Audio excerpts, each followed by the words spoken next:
बिस्मिल्लाहिर्रहमानिर्रहीम, अस्सलाम वालेकुम। क्या हाल है तमाम देखने वालों के? सब अपने घर में खुश रहें, आबाद रहें, आमीन सुम आमीन। आज हम पकोड़ा मिक्स बना रहे हैं और पकोड़ा मिक्स बाज़ार में इजीली मिल जाता है, लेकिन क्या पता कि उसमें ज़ीरा या सूखा धनिया चुना हुआ है कि नहीं चुना हुआ, या कुटी हुई जो मिर्चें हैं वो साफ़ है कि नहीं साफ़ है, क्योंकि हमने तमाम चीज़ें घर में साफ़ सुथरी तरीके से, और अजवाइन भी हमने साफ़ सुथरी करके रखी हुई है।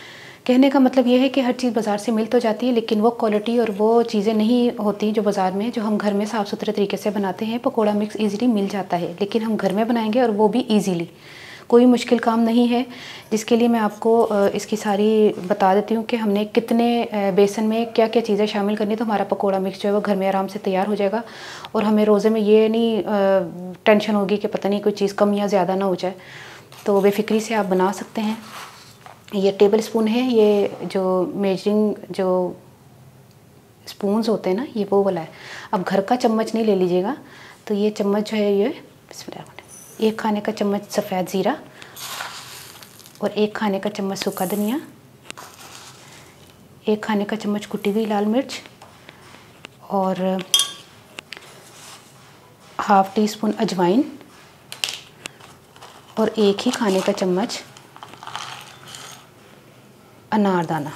ठीक है, ये आपका बन गया तकरीबन मेरे ख्याल में 30 सेकंड में पकोड़ा मिक्स बन गया है। और ये आपने बनाना है तकरीबन 1 पाव बेसन के लिए। ठीक है, बन गया। अब इसको आप आधा किलो में करना है तो आप इसको डबल क्वांटिटी का कर लें। नमक नहीं शामिल होगा, क्योंकि नमक वो भी नहीं शामिल करते, क्योंकि हो सकता है आपने इसमें प्याज और आलू के हिसाब से भी रखना हो, कुछ भी करना हो, लेकिन आपने हरी मिर्चें बारीक कट करके डाल देनी है। उसकी वजह यह है कि जो हरी मिर्चें हैं ना वो पकौड़े में अच्छी लगती हैं। कुटी हुई लाल मिर्चें तो मैंने डाल दी हैं। ठीक है, ये तैयार हो गया। अब मैं अपने टेस्ट के हिसाब से थोड़ा सा और मिर्च ये डाल रही हूँ थोड़ी सी, तो ठीक है, ये तैयार हो गया।